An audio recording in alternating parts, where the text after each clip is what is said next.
Notre invité du jour de François est la battante Génie Hippocrate. Bonjour. Bonjour. Merci d'être avec nous. Je sais que vous avez un programme très chargé et d'ailleurs tellement chargé qu'il est difficile de vous suivre sur tout ce que vous faites. Vous êtes, faut-il le rappeler, la présidente de l'APIPD, association de lutte contre la drépanocytose, et chaque année, sans relâche, vous vous battez pour faire avancer la recherche et faire reconnaître cette maladie comme une cause aussi essentielle que d'autres maladies. Là, on en parle beaucoup plus facilement, mais il faut remonter à il y a 30 ans autour de cette maladie. Où en êtes-vous aujourd'hui? C'est quoi si on de 30 ans? Vous fêtez vos 30 années, la PIPD, justement cette année. Vous en êtes où aujourd'hui? 30 ans de combat, 30 ans de lutte. Les choses avancent frileusement. Donc, c'est pas encore ce que je veux, parce qu'il y a tellement de... Je prends l'exemple, il y a cette semaine, on en a perdu 2. Un jeune de 23 ans, une petite fille de 12 ans. Ouais. Donc, il y a encore beaucoup de morts. Et cette maladie continue de faire des ravages. Elle est de plus en plus galopante par rapport au métissage. Donc, pour moi, c'est pas suffisant. Même si ça fait 25 ans que j'y suis, je me bats. L'association existe depuis 30 ans, mais moi, c'est 25 ans de combat.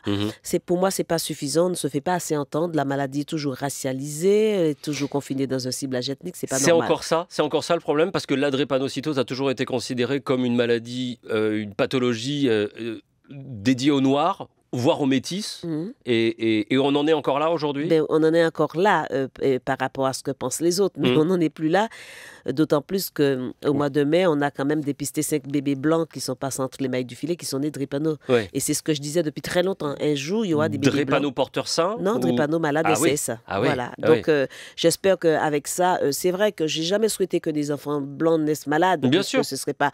Mais je disais tout le temps que quand des bébés blancs vont... C'est comme le chikungunya, on entend maintenant, si en France, tout le monde va courir, ils vont faire les pompiers. Je pense que ça va peut-être se passer comme ça, même s'il reste une population plus importante de Noirs, puisque les premiers foyers, c'est en Afrique. Mais on ne sait plus qui est qui aujourd'hui. On ne sait plus qui est qui. Donc, même des fois, c'est un jeune mutant, c'est un jeune qui a muté. Donc, ça peut encore muter, comme ça s'est passé en Inde. En Inde, c'est une autre forme de drépanocytose, notamment à Calcutta. C'est en hauteur, on n'a pas le droit d'y vivre. Oh, il y a des drépanos. Donc, tout le pourtour de la Méditerranée. Aujourd'hui, c'est des Blancs, soi-disant, des Français de souche. Je ne sais même pas si ça existe. Mais en tout cas, c'est ce qu'ils disent. Et là, maintenant, des bébés blancs sont touchés. Et c'est grâce à une chercheure, Marina Cavazana, c'est elle qui, à l'heure justement de la thérapie génique, qui a mené ce truc. Elle disait, mais non, peut-être que les bébés blancs, effectivement, passent entre les mailles du filet, on ne fait rien. Ils pensent à d'autres pathologies et c'est confiné, on ne le dit pas. Donc, du coup, elle a essayé de faire un aveugle cette étude. Effectivement, il y a eu 5 bébés blancs au mois de mai qui sont passés entre les mailles du filet. Des porteurs véritablement de la maladie. Des malades. Des porteurs sains, ils sont asymptomatiques, c'est moi. Voilà. Comment se manifeste cette maladie? Alors, c'est une maladie qui présente déjà 4 grands symptômes dominants. Et la hantise des familles et des patients, c'est cette douleur indescriptible. C'est comme une douleur musculaire, c'est une douleur osseuse. C'est une maladie du sang, c'est une malformation des globules rouges. Donc partout dans le corps, il y a des vaisseaux sanguins. Donc partout, et on peut avoir des occlusions, on peut avoir des thromboses, on peut avoir des douleurs, y compris la tête.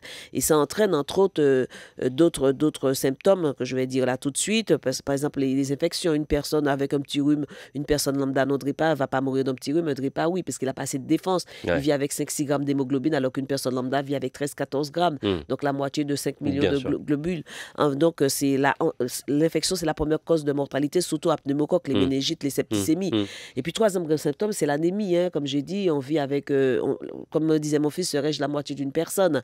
Et puis le quatrième grand symptôme, c'est ce qu'on appelle les CVO sévères, les crises vaso-occlusives sévères, donc les AVC, les syndromes thoraciques aigus, les arrêts cardiaques, les ulcères variqueux, les angiopathies. Bref, c'est une maladie, malheureusement, qui est une saloperie. Ouais, qui est douloureuse également pour l'entourage, parce que ce sont des crises régulières. Physiquement et psychologiquement, parce qu'on a quand même le malade et la famille, ils ont une épée de Damoclès sur la tête, donc on ne vit pas en survie, donc on a toujours peur. On accompagne. Une maman m'a appelé avant-hier pour me dire, mon fils il était très bien, il s'est pas réveillé le matin, donc 30 ans. Donc Ça fait toujours très peur. Aujourd'hui, c'est combien de victimes recensées en France ou On dans ne les le compte pas parce que les victimes ne vont pas dire qu'ils ont été... qui sont Mais je sais que morts de la maladie? voilà, l'année dernière, ce que nous, on a recensé Hum. dans la communauté, je dirais, ultramarine et un petit peu la communauté africaine qui nous suit. Donc, on a recensé à peu près 12 décès. C'est énorme, dû à la pathologie avec les complexités de la maladie. Mais sinon, on ne sait même pas combien. Par ailleurs, Jean-Marc, pendant que je vous parle là, ça fait à peu près 5-6 minutes, on a déjà perdu au moins 8 enfants dans le monde qui sont morts de la drépano, pendant que je vous parle là. D'où cette volonté pour vous que vous avez entamée il y a quelques années de cela, d'aller à l'étranger, d'aller voir ce qui se fait en Afrique, au Brésil, tous ces pays de métissage aussi, où la maladie est présente bien évidemment, plus pour aller voir ce qui se passe. Pour aller voir ce qui se passe, ce que font les autres. Pour répertorier la prévalence, pour voir ce que font les autres. Parce qu'il faut savoir, il y a 25 ans, voire 30 ans, il y avait beaucoup de rétention d'informations en France. On m'a demandé de la fermer, parce que moi, je parlais de mort, et ici en France, c'était non, il ne faut pas parler de ça, on va trouver quelque chose. Et pendant ce temps-là, quand j'allais dans le ministère, j'entendais se fiche de notre gueule. Et de toute façon, tous ces enfants-là vont crever avant d'être des adultes. Donc, c'est en gros, comme on dit chez nous, des coups de couteau là dans l'eau. C'est pas la peine qu'elle fasse ça, mais ils ne savaient pas qu'il y avait un groupe de guerriers qui allaient combattre cette maladie. Donc, mon équipe et d'autres équipes, parce qu'il y a beaucoup d'associations sur le terrain. Mais voilà, mais sinon, voir à l'étranger ce qui se passe, voir les sommes qu'on met sur la DREPA, voir comment, par exemple, je sais, aujourd'hui, en Grande-Bretagne, on n'est pas confiné dans un ciblage ethnique. Et la France, qui est soi-disant le pays des droits de l'homme, fait défaut du premier article de la Constitution. On n'a pas le droit de cibler une maladie de par les origines ethniques des parents. Comment ça se passe à l'étranger? Je sais qu'au Brésil, vous avez eu énormément de contacts là-bas. Du point de vue de la recherche, on en est où aujourd'hui? Au Brésil, en France, en Afrique, aux États-Unis? J'ai une équipe au Brésil, ça se passe assez bien. Mais là, je tire un coup de chapeau, c'est au Costa Rica. Ouais. Ah oui, ils sont très très bien pris en charge. Au Brésil aussi, je vais souvent à Bahia. Il y a beaucoup de conférences. Et d'ailleurs, le premier adulte drépano-greffé, c'est un Brésilien que j'ai accueilli. Et d'ailleurs, qui était venu avec moi sur le plateau de François. Donc, qui est guéri aujourd'hui grâce à son frère. Donc, c'est vraiment c'était une première à l'époque. Mais sinon, en Afrique, malheureusement, il n'y a même pas un cachet d'aspirine pour calmer une douleur vaso-occlusive. Quand la morphine ne soulage pas en France, il n'y a même pas un petit cachet d'aspirine. Mais vraiment... les choses avancent, si on veut, déjà par rapport à la sensibilisation. Mais Génie Hippocrate, vous dites qu'on peut donc en guérir. Il y a des cas de guérison. Oui. Et dû à quoi? Dans quelles circonstances? Avec un traitement particulier? On peut guérir avec une greffe de moelle, mais il faut dans la fratrie, je dis bien dans la fratrie, c'est pas le père et la mère, la fratrie, un donneur avec un code génétique identique, ce qui n'est pas facile, parce qu'il y a des rejets. Et on ne peut pas faire comme par exemple la greffe de moelle pour une leucémie, mettre sur Internet, voilà, on cherche, c'est pas possible. Et donc cette greffe, elle existe, et ça fonctionne avec la condition particulière. Voilà, il y a plus de 100 malades qui ont été greffés en France. Mais ce qui est embêtant, c'est l'avant-greffe, parce qu'il faut une aplasie, il faut...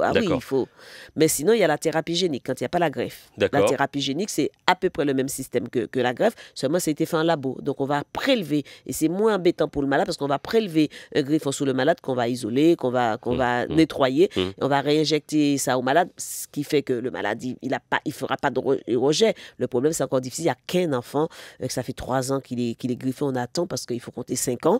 Donc, il faut beaucoup d'argent. Avoir le recul. On n'a pas le nerf de la guerre, l'argent. D'accord. C'est dans cette voie que la PIPD se dirige, en tout cas, vers cette solution, en tout cas, de pouvoir, en dehors de l'argent, c'est aujourd'hui le moyen de guérir au mieux et puis je mise plus massivement les enfants. Et je mise beaucoup sur les jeunes chercheurs. C'est pour ça, nous, on finance des bourses de DREPA biologie. Ce que vous avez fait en Martinique, là, récemment? Absolument. Là, vous revenez? Oui, il y aura 3 médecins qui viendront pour un DU, un diplôme universitaire, pour se former sur la DREPA. Mais ils sont déjà médecins.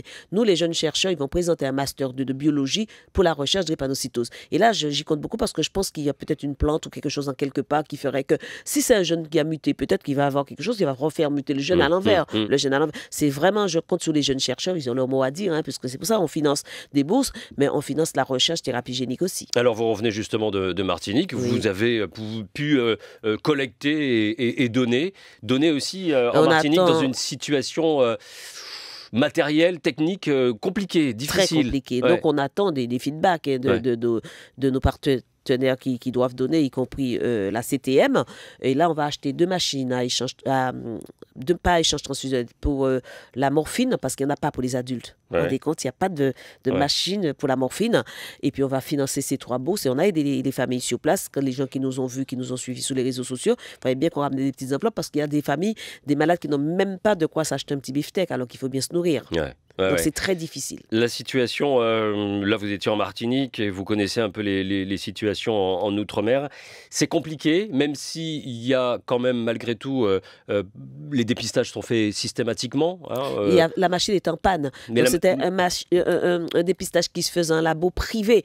Donc à mon arrivée au mois de juillet, parce que je suis partie déjà 2 fois en Martinique, j'ai dit il faut que ça s'arrête. Et donc l'ARS a commandé effectivement une machine à dépistage. Difficile de mobiliser. Malgré toute la sympathie qu'il y a autour de vous. Les gens sont gênés, les gens ont honte. C'est une maladie du sang avec une connotation péjorative, maladie du sang, ce qui sous-entend peut-être comme le sida, tout l'aspect socioculturel qui existe toujours là-bas. De la même façon qu'on a fait qui disent que c'est de la sorcellerie en Martinique, il y en a qui m'ont dit c'est des familles maudites. Donc c'est très difficile. Et puis c'est très difficile de dire qu'on est malade. Même pour le cancer, il y a des gens qui ne disent pas qu'ils sont malades. Donc c'est très très difficile. Mais par ailleurs, j'arrive quand même, Dieu merci, à mobiliser. Alors en Martinique, justement, ce qui vous permet de récolter de l'argent, c'est d'organiser des manifestations, des concerts. Et votre prochaine manifestation, c'est à Paris, ici, un 6e Zénith. Un 5e Zénith. Un 5e Zénith à Paris. Un gros morceau là. Le 28 novembre prochain. Le 28 novembre. Donc on a fait appel à ces chanteurs, je dirais, de musique urbaine. Qui eux répondent tout le temps vous réussissez toujours à avoir des plateaux extraordinaires quand même. Moi, tout c'est forgé autour de Kalash. Moi, je l'ai appelé, je dis écoute, voilà ce que je voudrais faire avec la musique urbaine, parce qu'aujourd'hui, notre cible, c'est les jeunes qui sont en âge de procréer. Et donc, tu es très suivi. Est-ce que tu voudrais? Il m'a dit, mais qu'est-ce que tu me laisses? Est-ce que tu... À partir du moment... Et c'était en juin, donc il n'était pas disponible. Il m'a dit, change la date. On a changé pour le 28 octobre. Il m'a dit tout de suite oui. Après, il y a eu Admiralty. De toute façon, il a dans sa famille des malades. Et puis, il y a eu que Black, il y a eu Dossé. Et petit à petit, les autres viennent, et les femmes aussi. Et là, je pense qu'on n'aura même pas assez de place sur 3 heures de concert pour pouvoir... Il faut savoir que dans ce concert, il y aura quand même un vrai concert avec Admiral, Kalash et que Black. Et les autres sont les invités qui vont venir se greffer. Donc c'est un gros plateau, c'est une grosse manifestation. Je demande à tout le monde de venir parce qu'on a besoin de cet argent-là. Et ça, ce sera le 28... Le 28 octobre au Zénith, c'est un dimanche à 18h30, c'est les vacances scolaires. D'accord. Donc il n'y a pas d'excuse. 28 octobre. Que 30 €. Hein. 30 € l'entrée. Voilà. Et bien évidemment, ça permet d'aider à la recherche, au soutien, à l'aide des malades de drépanocytose. Merci beaucoup, Jenny Hippocrate. Merci à vous. D'être venue. On rappellera ce rendez-vous, bien sûr, du Zénith le 28 octobre prochain. Merci. On vous embrasse, bon courage.